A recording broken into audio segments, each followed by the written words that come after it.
Ok, muy buenos días. Damos inicio a la sesión. Para el día de hoy tenemos dos temas que discutir, que serían daños y faltantes en mercancías y los costos sobre mercancías desalmacenadas. Para este caso he traído a cuatro expertos en el tema. Tenemos a Paulino Chávez, que es experto en aduanas. Tenemos a Alison Carrillo, que es experta en logística. Catherine, que es experta en comercio. Y Juliana, que es experta en comercio y logística. Vamos a dar inicio con el tema de daños y faltantes.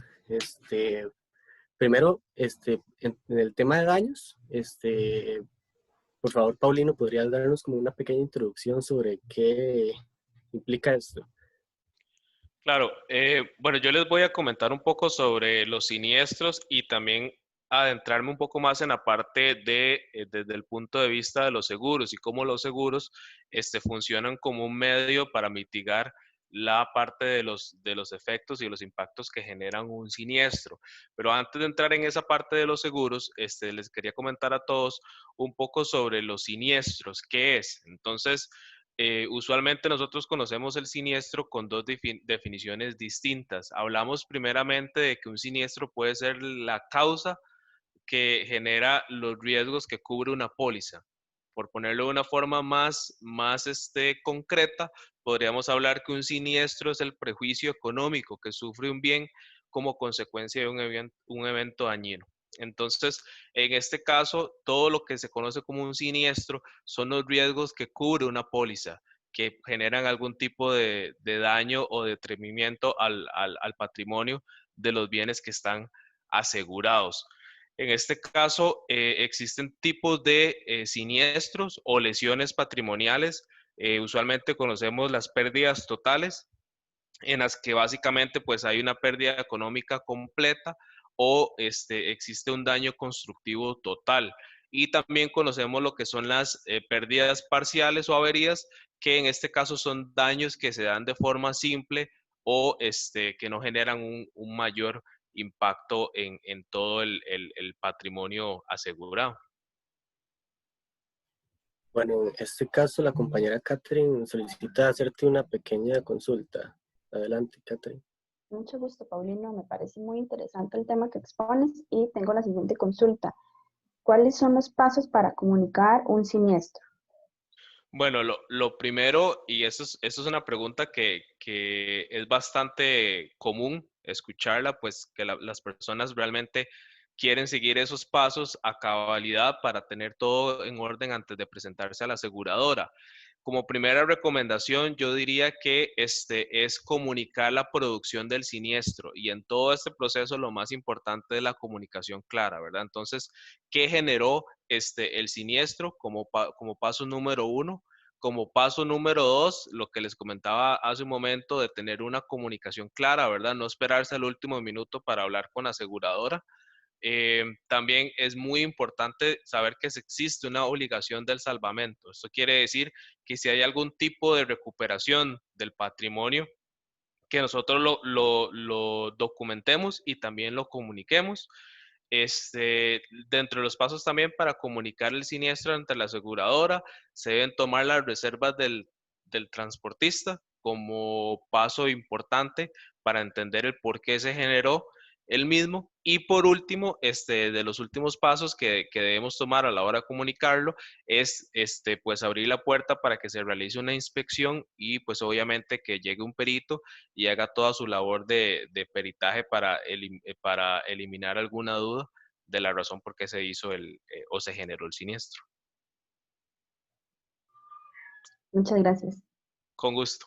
Eh, para cerrar esta parte y lo que les comentaba un poco ya entrando en la parte de seguros, las aseguradoras ofrecen dos tipos de riesgos para cubrir estos siniestros. Está el conocido full cover, que es básicamente todo riesgo y que es una cobertura total que se aplica a todas las cargas, ya sean nuevas, y cubre pérdida total, por ejemplo, de los bultos, pérdidas parciales, faltantes, daños de mercancías y reparación, entre otras. Entonces, ese es un seguro que pues nos da bastante, nos da un trasfondo bastante fuerte a la hora de nosotros mover nuestra carga y nos asegura de que no van a haber pérdidas mayores. Y existe también la cobertura limitada, que en esta básicamente también se puede usar para carga usada y cubre solamente una parte de la pérdida de todas las mercancías aseguradas. Ok, perfecto. Vi que hablabas sobre las aseguradoras. En este caso tengo algunas preguntas. Bueno, la primera es, ¿qué valores debería yo tener como importador a considerar para asegurar una carga? Bueno, en este caso es muy importante considerar, por ejemplo, el tipo de Incoterm con el que estamos trabajando. Usualmente se considera que se debe cubrir de un 100% hasta un 130% del valor del FOB o el EdgeWorks en el punto de origen. Más, obviamente, debemos incluir dentro de los valores que se aseguran el flete internacional y, pues, obviamente, los gastos relacionados que se dan en destino. Usualmente el exceso que hay sobre ese 100% lo conocemos como un beneficio imaginario y resulta bastante importante para que cuando nosotros hagamos el reclamo del seguro, pues podamos recuperar esas pérdidas que por razones obvias no pudimos tener beneficios comerciales. Y en el caso de que yo asegurara esa carga por un monto mayor al real del mercado, ¿qué pasaría? Bueno, en este caso la recomendación es que nunca se asegure una carga por un monto superior al valor que hay en el mercado. Y básicamente la aseguradora va a hacer una consideración del valor real que existe en el mercado y únicamente se hará el beneficio sobre el monto que está estipulado. No se harán revisiones o no se hará el peritaje sobre montos que superen lo que hay en el mercado. Entonces, la recomendación es hacerlo siempre solo con el valor eh, real. Ok, y en el caso de que se diera un daño en la carga, ¿cómo debería yo activar ese reclamo?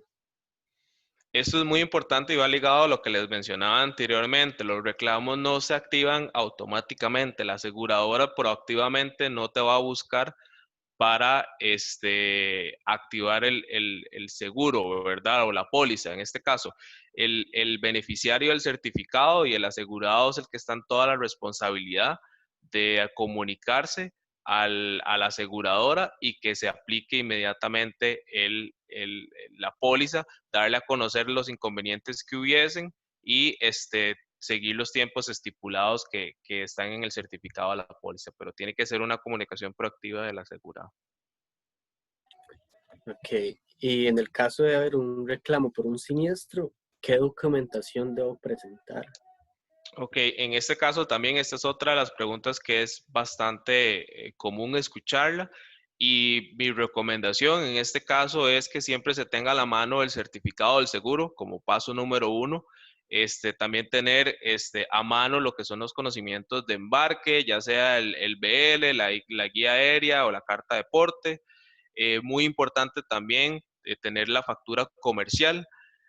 Súper importante también agregarle a esto las cartas de reclamo de los transportistas o cualquier otra organización que estuviera involucrada o que tomara parte de la responsabilidad del siniestro. Y por último, les recomendaría también tener documentos a mano sobre la entrada y salida en las bodegas, en los muelles, el tipo de transporte y demás donde nosotros sepamos que por A o por B influyeron en el origen del siniestro. Listo. Bueno, es una pregunta muy frecuente. ¿Qué pasa si mi carga tiene dos seguros independientes? ¿Podría yo reclamar aplicando ambas pólizas? No, y esto es algo que pues a veces por falta de información se tramita mucho, pero no, el doble seguro no se permite y en caso de que exista o que deba tramitarse, se tramita únicamente y se indemniza un único valor. Entonces, aquí en este caso es obligación del asegurado de que si se tramita el seguro, que no sea el valor total asegurado entre las dos pólizas. Que quería agradecerte por los aportes en este tema de daños. Bueno, si quieres, no sé, decir algo más. No, muchas gracias por invitarme y espero escuchar el resto de colegas con sus temas. Ok, listo. Entonces recuerden que el correo de Paulino queda en la descripción. Si alguno desea hacer alguna consulta, ahí lo puede hacer. Ahora damos paso a Alison Carrillo. Ella nos va a explicar un poco de lo que es los faltantes. Así que te doy la palabra y si nos puedes dar una pequeña introducción. Ok, bueno, muy buenos días a todos, espero que se encuentren muy bien. Sabemos que la parte de logística abarca muchos aspectos, pero en este caso, enfocándonos más para explicar, es por la parte de faltantes, que sabemos que estos en la parte de logística son algunos de los casos que más se dan. Se sabe que cuando se da esto de un faltante, se tiene un plazo establecido, la Ley General de Aduanas tiene un plazo establecido que es de un mes a partir de finalizada la descarga del vehículo en el puerto de arribo. Si esta no se justifica, la mercancía va a caer en abandono y se va a subastar. No solamente va a aplicar para faltantes, sino también para sobrantes, a pesar de que no sea tan común en la parte de aduanas. Un dato importante, digamos, que se da en esto es que claramente la aduana competente a resolver en este caso de faltantes va a ser la aduana en jurisdicción donde el vehículo haya descargado las mercancías, digamos, la unidad de transporte haya descargado las mercancías. Entonces, sí, básicamente esa sería un poquito de mi introducción acerca de este tema. Ok, te tengo unas preguntas. En caso que hubiera un faltante, ¿quiénes son los encargados de justificarlo? En este caso es importante mencionar que esto va a depender de un momento en específico. Con esto a qué me refiero, básicamente que, por ejemplo, el transportista debe justificar cuando la mercancía llega al puerto de desembarque. Además, por otro lado, digamos, el exportador tendrá que justificar cuando el transportista haya recibido los contenedores cerrados con los dispositivos de seguridad. Y por último, que es el otro que puede justificar, es el consignatario, pero este se da cuando este realizó el envío, por así decirlo, y también como el transportista haya recibido los contenedores cerrados con dispositivos de seguridad. Por esto precisamente es sumamente importante definir el momento en donde recae la responsabilidad de justificar para cada uno de estos. Ok, y en el caso, ¿cuáles son las justificaciones aceptadas por la aduana? Ok, como sabemos claramente la aduana no va a aceptar cualquier justificación, tiene que ser una de peso, que sea realmente admisible, por ejemplo, que no fueran cargadas en el medio de transporte, que puede que se dé, en este caso no es solamente con palabra que se va a decir no fueron cargadas y ya, sino que se debe comprobar con la documentación correcta. No solo en este caso con la manifestación del transportista, por ejemplo, que fueran también perdidas o destruidas durante el viaje, que en este caso el que debe responder es el transportista y no de palabra, igualmente tiene que ser con una declaración jurada mediante una escritura otorgada ante un notario público que lo respalde, o por ejemplo también que fueran descargadas por error en un lugar distinto del manifiesto. En este básicamente como se va a proceder es con una certificación de la autoridad portuaria, digamos, donde realmente se fue descargado la mercancía. O por ejemplo también que no hayan sido descargadas del medio de transporte, que en este caso igualmente procedería con la misma declaración jurada que mencioné anteriormente. Y en esta parte también podemos ligar un poco la parte de sobrantes, aunque no estamos hablando un poco de ese tema, pero sería un poco distinto porque este sería básicamente por un error, ya sea en el manifiesto de carga o en la cantidad establecida en o bien la transmisión electrónica de información fue incorrecta. Ok, más bien súper bien que aplique lo de los sobrantes porque tiene mucha relación en sí. Ok, digamos que la justificación fue de peso. ¿Qué procede cuando se da la aceptación de la justificación? Ok, bueno, cuando el encargado, en este caso ya sea el consignatario o el transportista o el exportador, presenta la justificación ante la aduana de jurisdicción y esta aduana la acepta, claramente la aduana va a ordenar la rectificación del manifiesto de carga y a más tardar, digamos, el siguiente día como plazo, esta debe se debe rectificar, como ya lo mencioné, y ya el consignatario va a poder obtener sus mercancías con el previo pago de impuestos.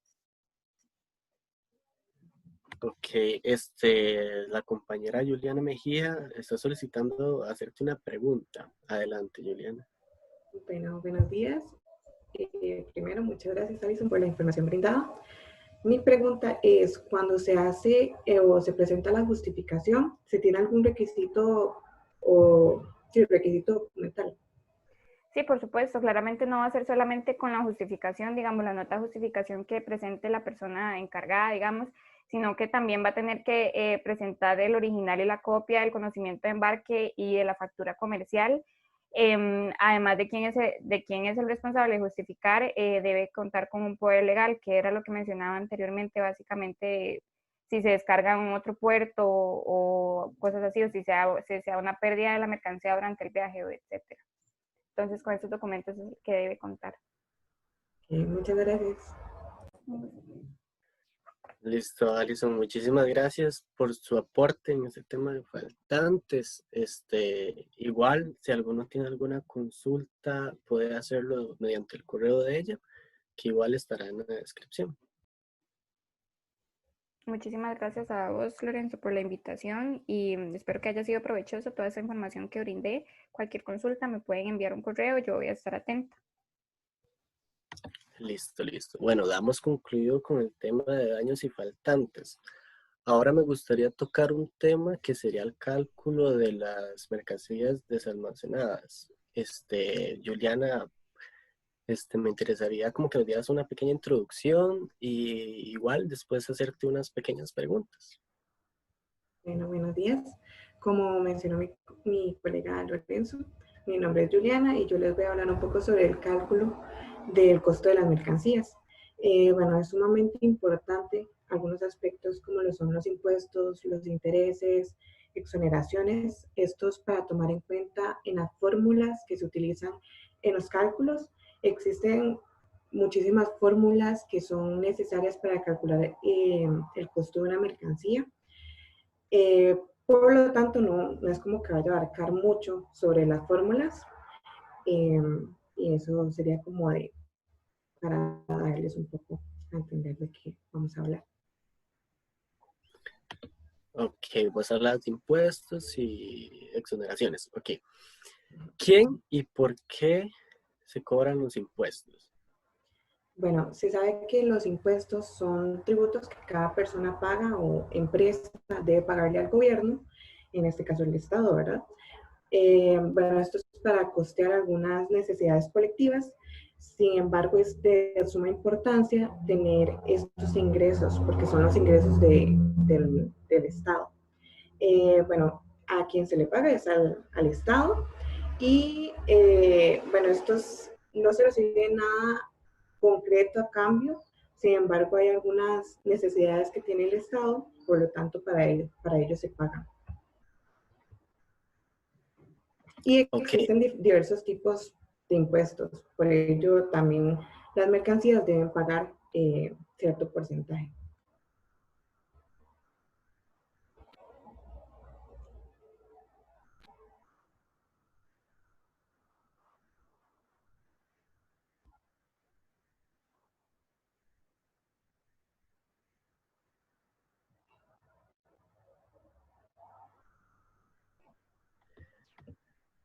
Ok, sabemos que existen tipos de exoneraciones.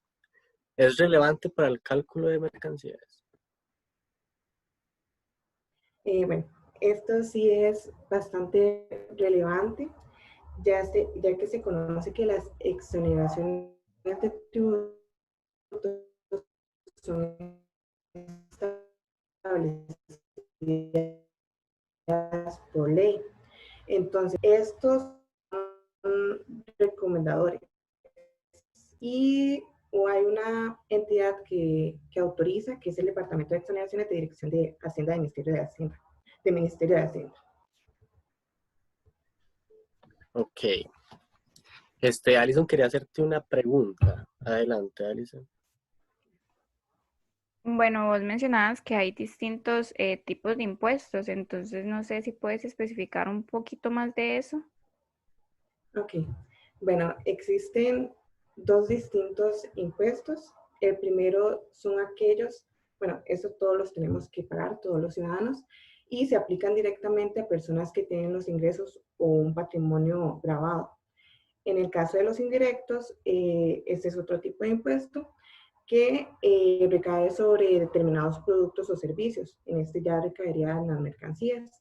Y son iguales para todos, no tienen en cuenta la capacidad de pago del contribuyente.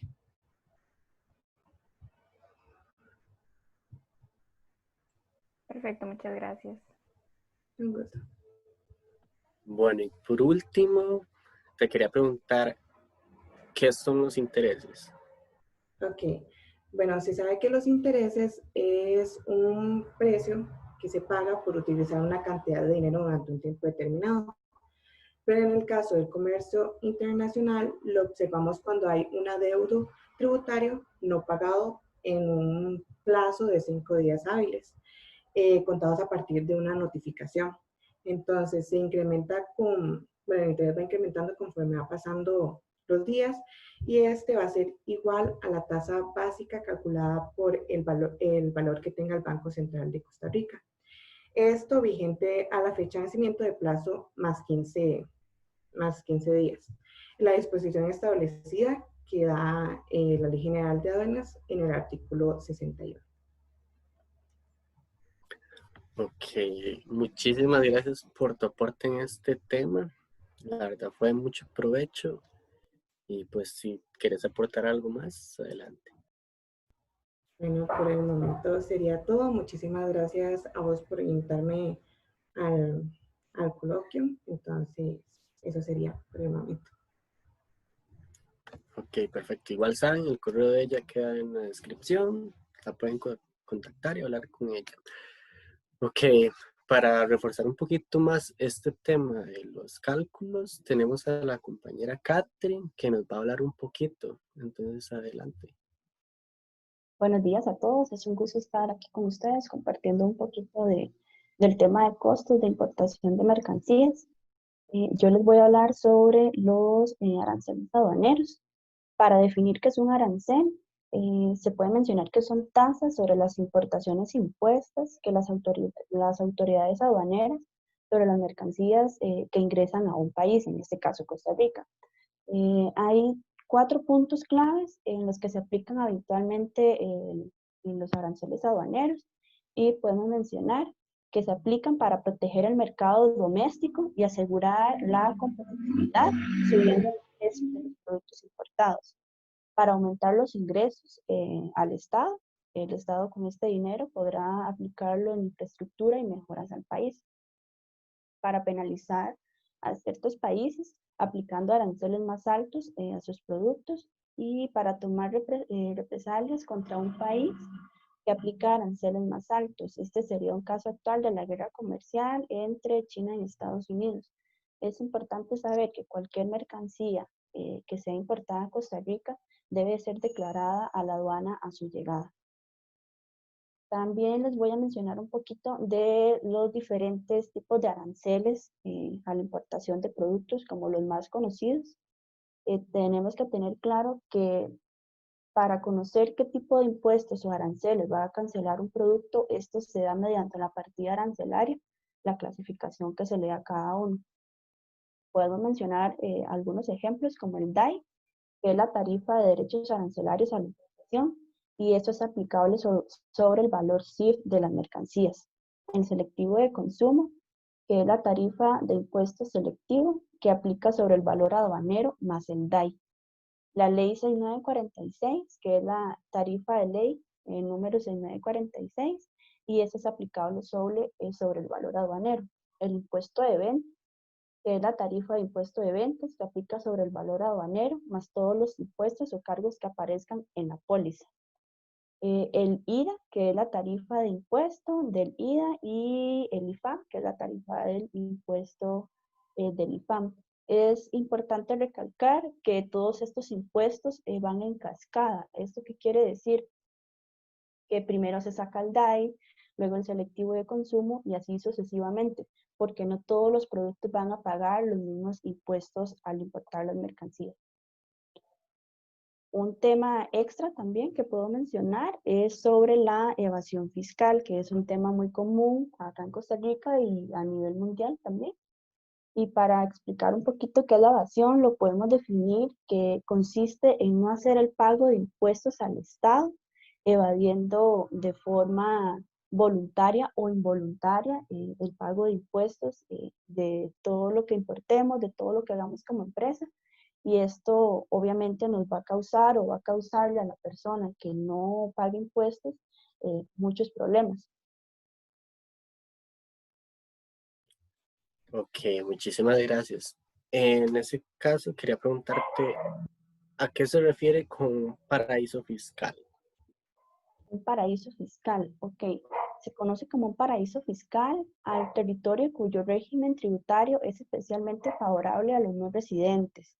En este caso, muchos ciudadanos y empresas domicilian en dicho territorio con fines legales, aun cuando no vivan allí.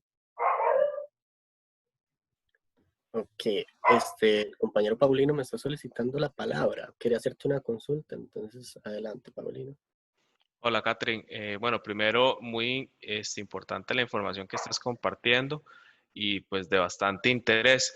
Desde tu experiencia, ¿podrías mencionar o podríamos decir que existen paraísos fiscales conocidos actualmente?